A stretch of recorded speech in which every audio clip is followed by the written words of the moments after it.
முறுக்கு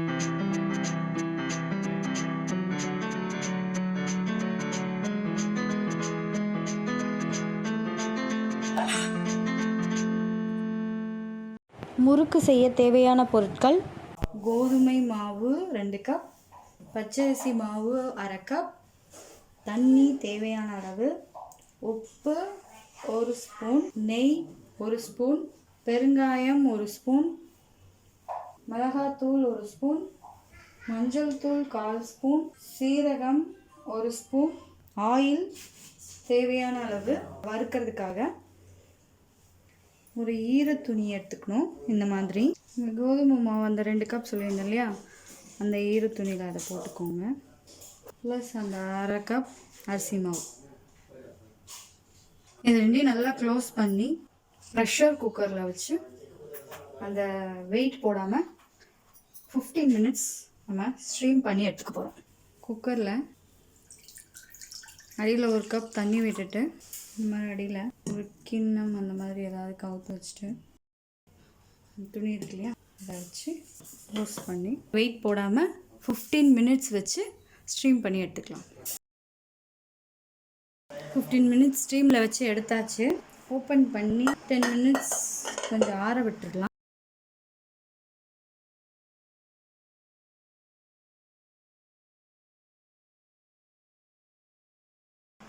ஒரு 10 மினிட்ஸ் ஆறட்டும். இப்போ ஒரு 10 நிமிஷம் ஆறிடுச்சு. இந்த கட்டியெல்லாம் உடச்சி விட்டுக்கலாம். இது உடச்சி விட்டுக்கிட்டாச்சு.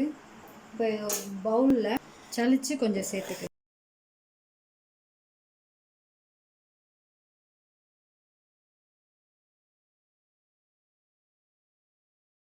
இது சலிச்சு எடுத்து வச்சாச்சு. இது கூட ஒரு பிஞ்ச் பெருங்காய பொடி, 1 ஸ்பூன் மிளகாப்பொடி, 1 ஸ்பூன் ஜீரகம், 1/4 ஸ்பூன் மஞ்சள் பொடி, 1 ஸ்பூன் உப்பு.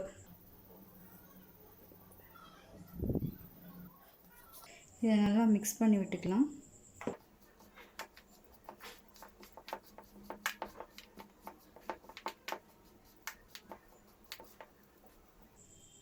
மிக்ஸ் பண்ணிவிட்டு கொஞ்சம் கொஞ்சமாக தண்ணி கலந்து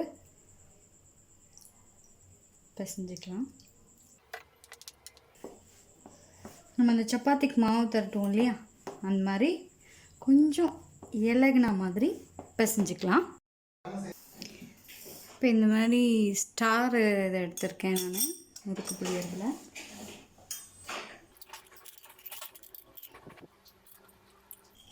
இந்த ஓரங்களில் எண்ணெய் விட்டுக்கலாம்.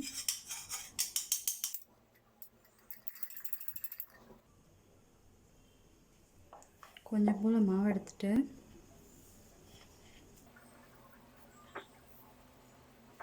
மாவை இந்த மாதிரி குழல் போல் உருட்டிட்டு அந்த குழலுக்குள்ளே வச்சுட்டு பிடியை போட்டு டைட்டாக மூடிட்டு பிடியை ஸ்டார்ட் பண்ணிடலாம். இந்த மாதிரி ரவுண்டாக சுற்றி எடுத்துக்கலாம். அப்படி உங்களுக்கு சுற்ற முடியலன்னா நடுவில் வாட்டர் பாட்டில் மூடி அந்த மாதிரி ஏதாவது வச்சு கூட சுற்றிக்கலாம். 4-5 சுற்றிக்கலாம். இதுக்கிடையில் நம்ம எண்ணெயை அடுப்பில் வச்சு காய வச்சிடலாம். அப்போ தான் இதை பிழிஞ்சிட்டு நம்ம முறுக்கு போட்டு எடுக்க கரெக்டாக இருக்கும். எண்ணெய் கொதிச்சிச்சா பார்க்குறதுக்காக இந்த மாதிரி சின்னதாக ஒரு பீஸ் எடுத்து அதில் போட்டு பாருங்கள். அந்த முறுக்கு வந்து மேலே மிதங்கி வந்துச்சுன்னா எண்ணெய் கரெக்டான ஸ்டேஜில் இருக்குதுன்னு அர்த்தம். லைனாக முறுக்கு போட்டு வறுத்து எடுத்துக்கலாம். நம்ம மேலே வருதுங்களா, இந்த மாதிரி. இப்போ இதை நம்ம பொரித்து எடுத்துக்கலாம். எண்ணெய் நல்லா காஞ்சிருச்சு. நம்ம இது கூடயே இன்னும் 2-3 முறுக்கு கூட போடலாம். நம்ம போடுற சைஸை பொறுத்து இருக்குது. எண்ணெயை இந்த மாதிரி மீடியம் ஃப்ளேம்லேயே வச்சு எல்லா முறுக்கையும் வறுத்து எடுத்துக்கணும். ரொம்ப லோவாக வச்சாலும் முறுக்கு வந்து வேகாமல் போயிடும், எண்ணெய் நிறைய குடிச்சிரும். ரொம்ப ஹை ஃப்ளேமில் வச்சாலும் மேலே வெந்த மாதிரி இருக்கும், உள்ளே வேகாமல் போயிடும். இந்த பபிள்ஸ் எல்லாம் அடங்கினதும் நம்ம முறுக்கு எடுத்துடலாம். அதுதான் கரெக்டாக வெந்த பதம். சுவையான மொறுமொறு முறுக்கு ரெடி.